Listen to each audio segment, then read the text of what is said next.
항상 기뻐라고 말씀하시는 이 기쁨 안에는 우리가 정말 기쁠 때, 정말 우리가 모두가 생각했을 때 기쁠 때에만 기뻐하라는 것이 아니라 내가 기뻐할 수 없는 상황이 될지라도 기뻐하라라고 사실 명령하시는 말씀인 줄 믿습니다. 그럴 때에 하나님께서 특별히 우리 교회 가운데에 우리 하나님의 모든 속한 우리 동신의 권속들에게 행복한 신앙생활을 허락해 주실 줄 믿습니다. 오늘도 우리가 행복한 신앙생활을 우리가 한다고 했을 때에 하나님께서 우리에게 요청하시는 게 있어요. 거기에 대한 말씀을 오늘 좀 나누려고 합니다. 1963년 8월 28일 워싱턴 DC 링컨 기념관 광장에서 다음과 같은 설교가 울려 퍼졌습니다. 나에게는 꿈이 있습니다. 언젠가 이 나라가 모든 인간은 평등하게 태어났다는 것을 자명한 진실로 받아들이고 그 진정한 의미를 신조로 살아가게 되는 날이 오리라는 꿈입니다. 여러분 어떤 설교인지 여러분 잘 아시죠? 아마 다는 다 기억하시는 분이 계실 수 있지만 I have dream 이라는 그런 말로 시작이 되는 설교입니다. 누구의 설교지요? 마틴 루터킹 목사님의 유명한 설교입니다. 이날은 어떤 날이었냐면 노예 해방 100주년 기념이 되는 날이었습니다. 그런데 그 100주년이라는 그 100년의 세월이 지났음에도 불구하고 여전히 그 미국 땅에는 차별이 있었습니다. 바로 다름 아닌 인종차별이 있었습니다. 여러분께서 아마 많이 들어보셨을 거예요. 백인과 흑인을 구분하는 것이죠. 백인들만 들어갈 수 있는 공공장소가 있었습니다. 흑인들은 못 들어갔어요, 그것을. 그리고 여러분 아마 가장 많이 들어보셨을 텐데 버스를 타잖아요. 그러면 백인들은 앞좌석에 앉을 수 있습니다. 그러나 흑인들은 그 앞좌석을 못 앉습니다. 뒷좌석만 앉을 수 있었어요. 만약에 흑인이 모르고 앉았습니다. 그러면 당장 현장에서 체포됐습니다. 경찰서로 끌려갔습니다. 그게 그때의 미국에서 일어났던 현실이었다라는 거예요. 여러분 심지어 화장실이 나눠져 있었습니다. 백인의 화장실, 흑인의 화장실. 여러분 상상이 되십니까? 그리고 화장실이 한 곳밖에 없는 곳이 있으면 제가 사진으로 확인했는데요. 백인들이 사용하는 세면대, 흑인들이 사용하는 세면대 나눠져 있었습니다. 그런데 너무 가슴 아픈 것은 백인들이 사용하는 그 세면대는 되게 커요. 그런데 흑인들이 사용하는 화장실은 이 구석에 조그맣게 되어 있습니다. 그렇게 인종차별을 했던 것이 그 나라의 미국의 현실이었습니다. 그래서 그 설교 내용 가운데 마틴 루터킹 목사님께서 이렇게 말씀하셨어요. 나에게는 나의 자녀들은 피부색이 아니라 인격에 따라 평가받는 그런 나라에 살게 되는 날이 오리라는 꿈이 있습니다. 여러분 오늘 우리가 함께 읽은 야고보에도 이런 차별이 있었음을 우리가 확인할 수 있는 말씀을 우리가 함께 읽었습니다. 우리 1절 말씀을 한번 다 같이 다시 한번 읽겠습니다. 내 형제들아 영광의 주 곧 우리 주 예수 그리스도에 대한 믿음을 너희가 가졌으니 사람을 차별하여 대하지 말라. 아멘. 여기서 사람을 차별하여 대하다라는 이 말씀은요. 원어 성경을 보면 외모로 판단하지 말라라는 거예요. 외모로 판단하는 것, 그것이 결국 차별이다라는 것입니다. 그러니까 사람을 차별하는데 뭘로 차별하냐면 외모로 차별한다라는 것이죠. 그런데 너희는 외모로 차별하지 말아라 라고 그렇게 이야기하고 있다라는 거예요. 그런데 야고보가 이 말씀을 하기 전에 1절 다시 보여주시면 처음에 뭐라고 먼저 이야기를 하고 있죠? 내 형제들아 라고 되어 있습니다. 여러분 저희가 잘 알고 있는 대로 야고보서는 5장으로 되어 있어요. 야고보서의 주된 내용은 어떤 내용이 있습니까? 행함을 강조합니다. 믿음보다 행함을 강조해요. 그러니까 그렇다고 해서 이 믿음보다 행함이 더 중요한 것이 아니라 믿음이 전제되어 있는 행함이 필요하다는 것이죠. 그래서 그 행함이 우리의 삶을 통해서 실천되어질 때 그것이 너의 믿음이다 라고 이야기하는 것이 야고보서인데요. 그런 구체적인 사례들을, 너희가 해야 되는 것들을, 실천해야 되는 것들을 우리에게 말씀하고 있는 것이 야고보서예요. 그런데 특별히 이 야고보서에서 재미있게 볼 수 있는 게 있어요. 뭐냐면 야고보가 이 이야기를 할 때 사실 질책의 이야기일 수 있고 훈계 이야기일 수 있잖아요. 그런데 이 이야기를 하기 전에 항상 하는 말이 있어요. 바로 오늘 1절 우리가 처음에 우리가 보았던 것처럼 내 형제들아 라는 것을 반복하고 있어요. 야고보 전체에 이 내 형제들아, 형제들아, 사랑하는 형제들아 이런 표현이 몇 번이나 나오냐면 13번이나 나옵니다. 근데 오늘 2장에 보니까 1절과 5절과 14절에 3번이나 등장하고 있어요. 그렇다면 왜 야고보는 이 내 형제들아, 형제들아라고 먼저 이렇게 부르고 있는 걸까요? 사실 이것을 좀 우리가 알 수 있기 위한 힌트가 있는데 고린도 전서를 보면 우리가 알 수 있습니다. 사도 바울도 형제들아라는 표현을 되게 많이 사용하고 있어요. 고린도 전서에 특별히 많이 나오는데 여러분 왜 그럴까요? 고린도 교회는 어떤 교회였죠? 문제가 많은 교회였습니다. 그래서 고린도 전서는 어떤 성경이에요? 그 고린도 교회에 그런 문제들에 대해서 권면하고 질책하고 훈계하고 하나님께로 바르게 돌아오게 하기 위해서 쓴 편지가 고린도 전서잖아요. 그런데 사도 바울도 역시 그런 권면과 훈계의 이야기를 할 때 내 형제들아, 형제들아 라고 먼저 불렀다라는 거예요. 여기서 여러 가지 해석이 있습니다. 몇 가지 좀 살펴보기 원하는데요. 먼저 우리가 쉽게 생각해 볼 수 있는 게 우리가 어떨 때 이렇게 사람을 부르죠? 첫 번째로 생각했을 때 여러분이 만약에 부모님이십니다. 부모님들이시잖아요. 자녀들에게 약간 자녀를 좀 혼내야 됩니다. 훈계해야 됩니다. 그리고 아니면 중요한 얘기를 해야 됩니다. 그럼 어떻게 하죠? 누구누구야 하고 부르죠. 현우야 잠깐 와볼래? 그렇게 부르지 않습니까? 이렇게 부른다는 얘기는 어떤 의미예요? 내가 너한테 뭔가 중요하게 이야기할 게 있어 하고 집중시키는 거야. 분위기를 환기시킨 겁니다. 다른 일을 막 하고 있는 자녀에게, 사람에게, 오늘은 야고보서의 수신자들에게, 그리고 고린도 교회의 교인들에게 형제들이여 하고 그들을 부르는 것이죠. 두 번째는 어떤 의미가 있냐면 이것은 사실 형제들아 라고 부르는 야고보나 아니면 사도 바울에게 해당되는 이야기인데요. 감정을 좀 추스리는 겁니다. 사실 좋은 얘기를 할 건 아니잖아요. 그런데 내가 물론 직접적으로 말하진 않지만 편지를 쓰다 보면 막 감정이 격해질 수 있잖아요. 스스로를 이렇게 잠잠하게 만드는 겁니다. 형제들아, 그래, 내 아들아, 내 딸들아, 내 자녀들아 이렇게 부르면서 감정을 좀 추스르는 것이죠. 또 한 가지는요, 학자들이 어떤 해석을 하냐면 야고보나 바울이나 내가 누구인지를 확인하는 것입니다. 내가 누구지? 내가 고린도 교회나 오늘 야고보서를 받는 수신자들에게 이 권면의 이야기를 할 때, 훈계 이야기를 할 때 내가 그들보다 높은 존재가 아니다라는 거예요. 나도 그들과 똑같은 무엇이다? 형제다라는 것입니다. 그것을 스스로에게 인식하게 만드는 거예요. 형제들아, 내가 이런 말을 권면하기 전에, 훈계하기 전에 형제들아, 내가 이렇게 이야기는 대상적으로 내가 다르지 않은 존재구나, 나와 형제구나, 이것을 자기 스스로에게 인식시키는 것이죠. 이것과 연결되는 중요한 그런 또 다른 이유가 있어요. 뭐냐면 바로 이 형제라는 단어에 담겨있는 의미입니다. 이 형제라는 단어는 헬라어로 아델포스라고 그렇게 헬라어로 이야기합니다. 근데 이 아델포스의 이 헬라어의 어원이 되는 말이 델푸스예요. 근데 이 델푸스라는 단어는 어떤 뜻을 갖고 있냐면 자궁이라는 뜻을 갖고 있는 단어입니다. 여러분 어떤 말일까요? 형제들아 라고 불렀다는 얘기는 같은 태 안에 있는, 같은 자궁에 있었던 내 형제 자매들아 라고 부르는 거예요. 물론 사실 그렇잖아요. 실제적으로 고린도 교회 교인들이나 야고보서의 이 성경의 말씀을, 이 편지를 받는 수신자들이 다 한 배에서 나온 형제들 자매들은 아니잖아요. 그런데 영적으로 그렇게 부르는 겁니다.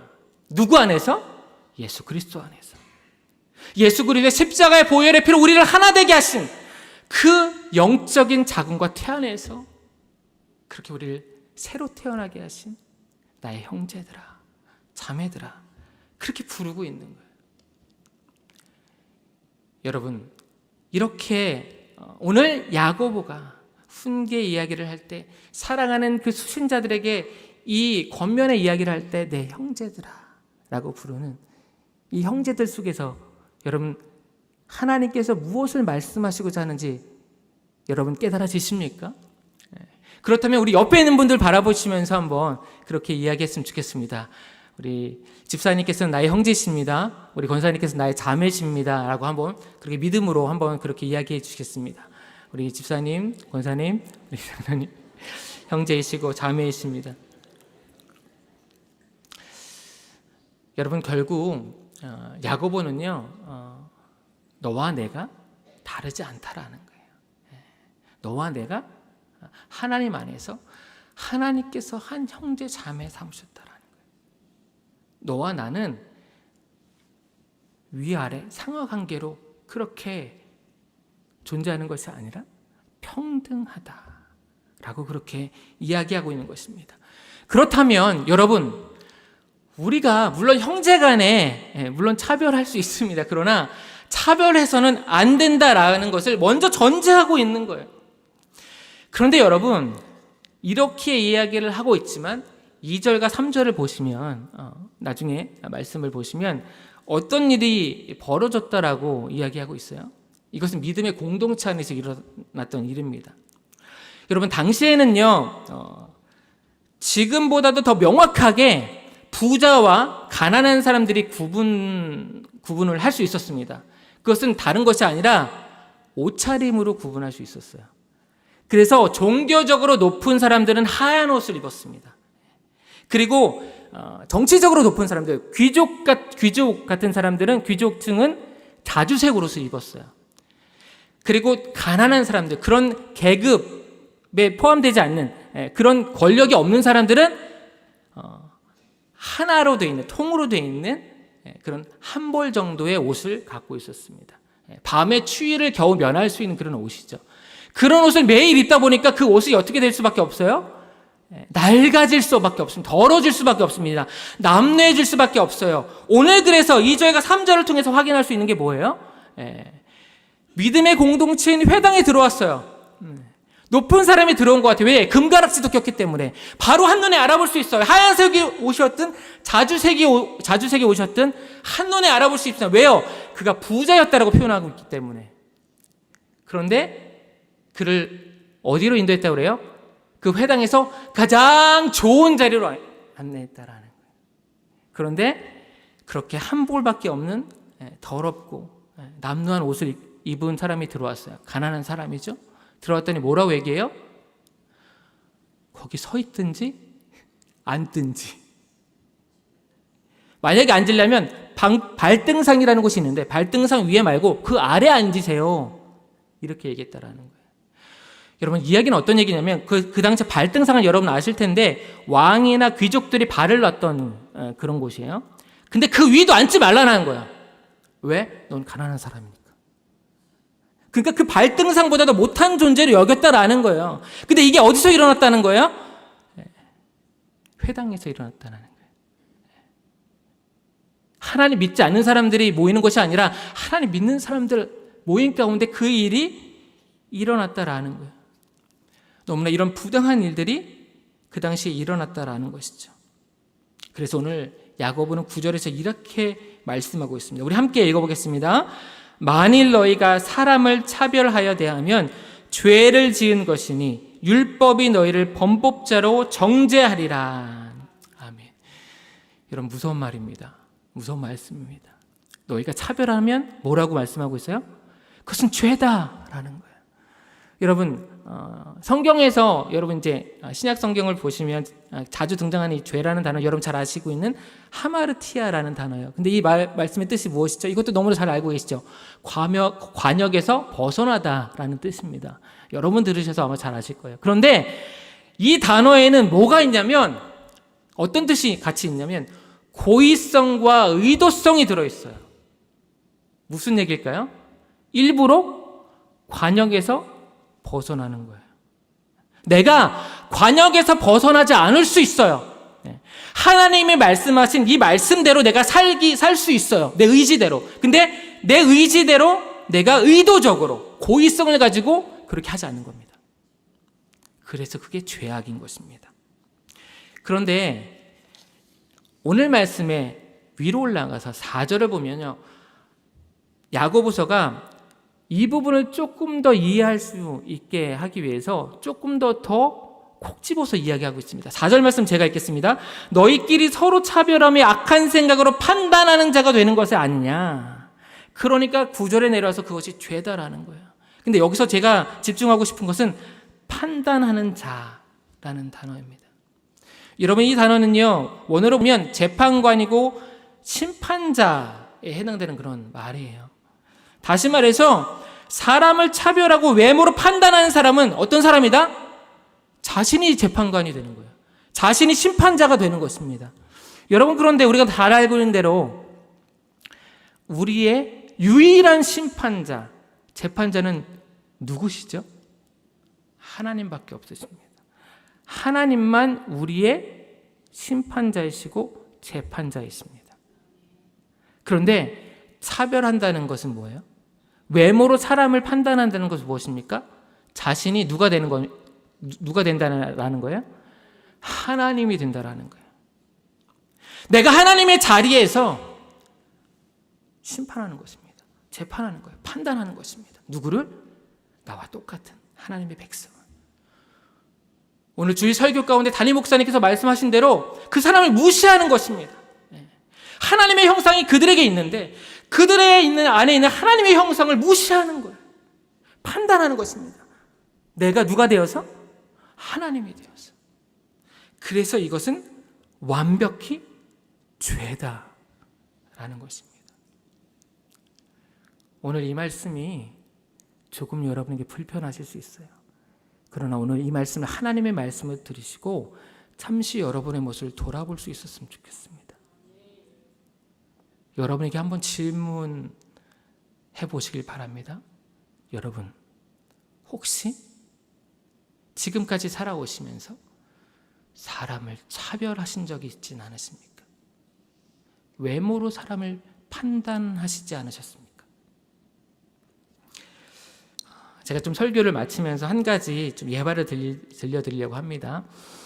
여러분께서 잘 알고 계시는 5만 번 기도 응답을 받은 조지 뮬러 목사님, 여러분 잘 알고 계시죠?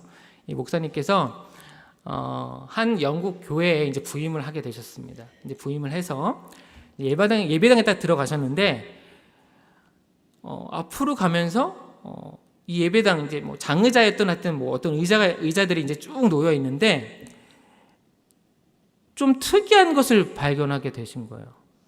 다른 것이 아니라 자리마다 가격표가 붙어 있었어요. 그러니까 돈의 금액이 붙어 있었다라는 거예요. 그래서 자세히 살펴보니까 어디 자리가 좀 가격 그 표에 그 금액의 차이가 있었어요. 어디에 금액이 비쌌을까요? 맞습니다. 왜 그렇죠? 하나님의 은혜는 앞에서부터 임하기 때문에 앞자리 앉으시길 바랍니다. 근데 저희 교회는 가격표가 있어요, 없어요? 없습니다. 부담 없이 앉으시면 됩니다. 그런데 그 교회는 가격표가 붙어 있었다는 거예요. 이게 뭘까? 라고 의문을 갖기 시작하신 거예요. 앞에서부터 차등이 되면서 앞에 있는 게 제 앞자리가 가장 비싸고 뒤로 가면서 좀 가격이 낮아지는 거예요. 황당하죠. 그래서 회계 집사님을 불렀습니다. 집사님, 이게 무슨 표시입니까? 그랬더니 이 가격에 해당되는 헌금을 내시는 분이 이 자리에 앉을 수 있는 표시입니다. 라고 이야기를 하는 거예요. 그 당시에 뭐 대부분은 아닐 수 있는데 영국 교회들에서 그런 가격표가 붙어있는 교회들이 있었다라는 거예요. 집사님, 이게 무슨 일입니까? 이게 어찌된 일입니까? 그랬더니 목사님, 이 가격표로 인한 헌금이 우리 교회에서 재정이 많은 부분을 차지하고 있습니다. 이렇게 얘기를 하는 거예요. 이거는 말도 안 되는 일입니다. 당장 떼야 됩니다. 그 집사님이 망설였어요. 그리고 혼자 결정할 수 없기 때문에 이렇게 막 중직들을 이렇게 모아서. 근데 결국에는 목사님께서 이 가격표를 어떻게 했죠? 그 가격 자석표를 다 떼셨어요. 다 떼셨습니다. 과감하게 밀어붙였습니다. 여러분 어떻게 됐을까요? 그 목사님이 심화하시는 그 교회 재정이 확 줄었을까요? 어떻게 됐을까요? 줄었으면 제가 말씀드리지 않았겠죠. 더 많아졌다. 맨 뒤에다가 대신 헌금함을 놓으신 거예요. 여러분, 하나님의 교회는 그렇게 차별이 있어야 되는 것이 아닌 줄 믿습니다. 그 교회를 다니시는 분들 중에 가난한 분들은요, 예배당에서 그동안 예배를 드리지 못했다라는 거예요. 얼마나 안타까운 상황입니까? 얼마나 잘못된 신앙관을 그들에게 주었을까요? 얼마나 잘못된 하나님에 대한 그런 인식을 갖게 만들었을까요? 결국 행복한 신앙생활이 아니었을 거예요. 하나님의 교회는 하나님의 나라인 줄 믿습니다. 하나님의 나라에는 차별이 없는 줄 믿습니다. 하나님께서는 이 땅을 살아가는 우리 믿음의 백성들에게 하나님의 나라를 먼저 경험케 하신 줄 믿습니다. 그래서 우리가 어디서 경험할 수 있어야 돼요? 바로 교회에서 하나님께서 경험하게 하신 줄 믿습니다. 이제 말씀을 이제 마치면서 여러분에게 질문 드리고 싶습니다. 제가 설교 처음에 말씀드린 대로 마틴 루터킹 목사님처럼 여러분에게는 어떤 꿈이 있으십니까? 누군가 여러분에게 어떤 꿈이 있으십니까? 라고 이야기를 하신다면 여러분은 어떻게 말씀하시겠습니까? 저는 그렇다면 이렇게 지금 저에게 이 질문을 하신다면 저는 이렇게 말씀드릴 수 있을 것 같습니다. 형제 자매 여러분, 저에게 꿈이 있습니다. 그것은 저희 모두가 행복한 신앙생활을 하는 것입니다. 어떤 누구도 차별하지 않고 차별받지 않고 외모로 판단받지 않는, 그리고 특별히 세신자분들과 장기 결석자분들을 더욱 반겨주고 더욱 사랑하고 더욱 환영하고 더욱 기뻐할 수 있는 그런 교회가 되는 꿈입니다. 그래서 그들과 함께 우리 모두가 다 이 교회에 나오는 매 주일이 기다려지고 기다리지 못해서 주중에도 계속 오고 싶어지는 그런 성숙된 믿음의 공동체가 되는, 그래서 바로 이곳이 하나님의 나라가 되는 그런 꿈이 바로 저의 꿈입니다. 저는 그렇게 고백하길 원합니다. 이와 같은 고백이 여러분의 고백이 되시기를 간절히 소원합니다. 기도하겠습니다.